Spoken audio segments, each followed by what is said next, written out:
ఈ litigation free, ఎక్కడ litigation land సంబంధించిన లిటిగేషన్ లేని ల్యాండ్కి సంబంధించి దాన్ని తప్పకుండా ఆ మర్చెంట్ బ్యాంకర్కి లేకుంటే డిబెంచర్ ట్రస్ట్కి ఇంతమంది పెడతా ఉన్నారు కనుక ఇది దాన్ని ఫ్రీ కొలేటరల్గా పెట్టడం అది పరిపాటు, అది డెఫినెట్లీగా క్యాజువల్గా జరిగే కార్యక్రమం. అదేవిధంగా ఈరోజు బిడ్డింగ్స్ జరిగినాయి. బాండ్స్కి సంబంధించి ఏదో ప్రొసీజర్ పాలకుండా బాండ్స్కి సంబంధించి 5th December 2024లో బాండ్స్ బిడ్డింగ్ జరిగింది. 9,995 కోట్లకు సంబంధించి ఈ చాలామంది దీంట్లో ఇన్వెస్ట్ చేయడం జరిగింది.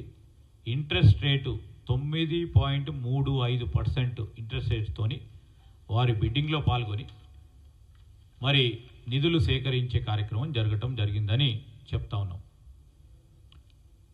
37 ఇన్వెస్ట్మెంట్ మ్యూచువల్ ఫండ్స్కి సంబంధించి దాంట్లో ఫారెన్ ఇన్వెస్టర్స్ కూడా ఈ బాండ్స్లో ఇన్వెస్ట్ చేయటం జరిగింది.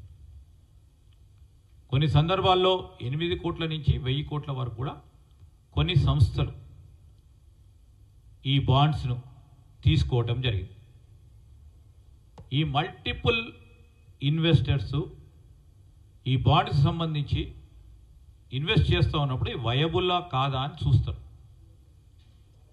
చూసినప్పుడు ఈ రేటింగ్ ఏజెన్సీస్ ద్వారా వారు తెలుసుకొని ఏ విధంగా ఈ బాండ్ మార్కెట్లో రేపు వారికి ఇబ్బంది లేకుండా ఉంటుంది అని చేసే ప్రయత్నంలో ముందుకెళ్ళటం జరుగుతుందని నేను చిన్నగా టెక్నికల్గా చెప్తా ఉన్నాము. ఈ విధంగా బాండ్స్ ఇష్యూ చేసిన తర్వాత బాండ్స్ ద్వారా నిధులను సేకరించే కార్యక్రమం ప్రభుత్వం చేస్తూ ఉన్న సందర్భాన్ని మీ ద్వారా ప్రజలందరి దృష్టికి తీసుకొస్తా ఉన్నాం. మర్చెంట్ బ్యాంకర్ ఖచ్చితంగా బాండ్స్ రేస్ చేసేటప్పుడు సేబీ రిజిస్టర్డ్, మరొకసారి చెప్తా ఉన్నాం, security exchange board of India registered అయిన merchant banker he will act as an intermediary, మధ్యవర్తిగా ఉండి టీజీఐఎస్సికి ఇన్వెస్టర్ మధ్యలో ఉండి ఫండ్స్ను జమ చేసి ఇన్ఫర్మేషన్ మన తరఫున అదేవిధంగా ఇన్వెస్టర్ తరఫున పరస్పర ఇన్ఫర్మేషన్ సేకరిస్తూ ఈ బాండ్ని ఇన్వెస్టర్ దగ్గరికి తీసుకెళ్ళటం జరుగుతుంది. అది మర్చెంట్ బ్యాంకర్ పని. Merchant banker is a professional agency. ఈ agency they are registered under SEBI. SEBI ఇష్టారాజ్యంగా నేను మా వెంకటో ఎమ్మెల్సీ గారు పోయి రిజిస్టర్ చేసుకోమంటే వారి పేరు మీద రిజిస్టర్ చేసుకోదు. దానికి వారికి ఉన్న క్రెడెన్షియల్స్, వారికి ఉన్న ఫినాన్షియల్ కెపాసిటీ అన్నీ కూడా చూసి చేయటం జరుగుతుంది. అదేవిధంగా ఒక ట్రాన్స్పరెంట్ మర్చెంట్ బ్యాంకర్ను కూడా కార్పొరేషన్ ఎంపిక చేసుకోవటం విధానంలో ఒక ట్రాన్స్పరెంట్ టెండర్ ప్రాసెస్ ద్వారా ఈ మర్చెంట్ బ్యాంకర్ను నియామకం చేయటం జరిగింది. దాంట్లో ప్రీ బిడ్ క్వైరీస్ను కూడా ఎవరైతే పొటెన్షియల్గా నేను బిడ్ చేస్తామని వచ్చారో ప్రీ బిడ్ మీటింగ్ కూడా ఏర్పాటు చేసుకొని వారికి సంబంధించిన సందేహాలను నివృత్తి చేసి ఈ బిడ్లో వారు పాల్గొనటం జరిగింది. దాంట్లో ఒక బిడ్ని ఎవాల్యుయేట్ చేసినప్పుడు ఇంటర్ డిపార్ట్మెంటల్ ఎవాల్యుయేషన్ చేసి ప్రభుత్వం ఏర్పాటు చేసిన ఇంటర్ డిపార్ట్మెంటల్ ఎవాల్యుయేషన్ కమిటీ ద్వారా వారు ఇచ్చిన రికమెండేషన్ ద్వారా L1 బిడ్డర్కి మర్చెంట్ బ్యాంకర్గా trusted investment advisers private limited వారికి L1గా గుర్తించి వారికి ఇవ్వటం జరిగింది యాజ్ మర్చెంట్ బ్యాంకర్. ఇది trust investment industry advisers private limited వారు ఈ దేశంలో కన్సిక్యూటివ్గా 5 మార్లు ఆల్ ఇండియా టాప్ 5లో 5 సంవత్సరాలు league table of prime database of merchant బ్యాంకర్స్లో పేరుగాంచిన సంస్థ ఇది.